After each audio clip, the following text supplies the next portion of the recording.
അദ്ദേഹം കേന്ദ്രമന്ത്രിയുടെ നിലവാരത്തിലൊന്നും ആയിട്ടില്ല.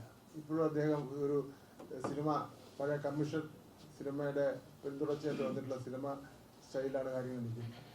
ഇവിടെ പിന്നെ മറ്റാരെങ്കിലും ശിവൻകുട്ടിയോ വേറെ ആരെങ്കിലും ഒരാൾ മാധ്യമപ്രവർത്തകരോട് എന്തെങ്കിലും ഒരു മോശമായിട്ട് വർത്താനം സ്നേഹത്തോടുകൂടി അല്ലാതെ പറഞ്ഞാൽ തന്നെ എന്തായിരിക്കും പ്രശ്നം? ഇത് ഞാൻ ടി വിയിൽ കണ്ടുകൊണ്ടിരിക്കുക, പിടിച്ചു തള്ളിയിട്ട് മാധ്യമങ്ങൾ പഠിപ്പിക്കുകയാണ്. നീ ആരെന്തൊക്കെ ചോദിച്ച് മാധ്യമങ്ങളെ പഠിപ്പിക്കുകയാണ്. ഒരു മാധ്യമ പ്രവർത്തകൻ ഞാൻ ഇന്ന മാധ്യമത്തിന്റെ പ്രവർത്തകനാണ് എന്ന് ധൈര്യത്തോടുകൂടി പറയുന്നതിനോട് തയ്യാറായിട്ടില്ലല്ലോ.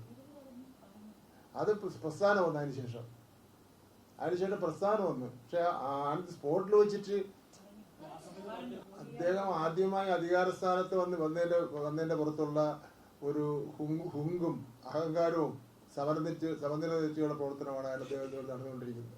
കാരണം സിനിമയിലല്ലാതെ നാട്ടുകാരെയും ജനങ്ങളെയും സേവിച്ചുള്ള ഒരു സാമൂഹിക പ്രവർത്തകനായി മാറിയിട്ടില്ലല്ലോ. അദ്ദേഹം സിനിമയിൽ നിന്നൊക്കെ അഭിനയിച്ച് കിട്ടുന്ന കാശുകൊണ്ട് ഏതെങ്കിലും ജില്ലയിൽ ചെന്ന് ഏതെങ്കിലും ആൾക്കാർക്ക് ധനസഹായമൊക്കെ ചെയ്യുന്നുണ്ട്. അതൊക്കെ നല്ല കാര്യം തന്നെയാണ്. അതിനപ്പുറമായിട്ട് ഒരു ജനകീയ നേതാവ് എന്നുള്ള നിലയിൽ ജനകീയ പ്രശ്നങ്ങൾ ഏറ്റെടുത്തുകൊണ്ട് ഉള്ള ഒരു ശബ്ദം ഇതുവരെ അദ്ദേഹം ഉയർത്തിയിട്ടില്ലല്ലോ. അപ്പൊ അതുകൊണ്ട് അദ്ദേഹത്തിന് എല്ലാത്തോടും പുച്ഛമാണ്. പത്രക്കാരെ പുച്ഛമാണ്, രാഷ്ട്രീയ നേതാക്കന്മാരെ പുച്ഛമാണ്, പിന്നെ എല്ലാവരോടും പുച്ഛമാണ്. അദ്ദേഹം പറയുന്നത് എന്താണെന്നുള്ള ഒരു മൂലം അദ്ദേഹത്തിന് അറിയില്ല. അതാണ് ഈ പ്രശ്നം മുഴുവൻ.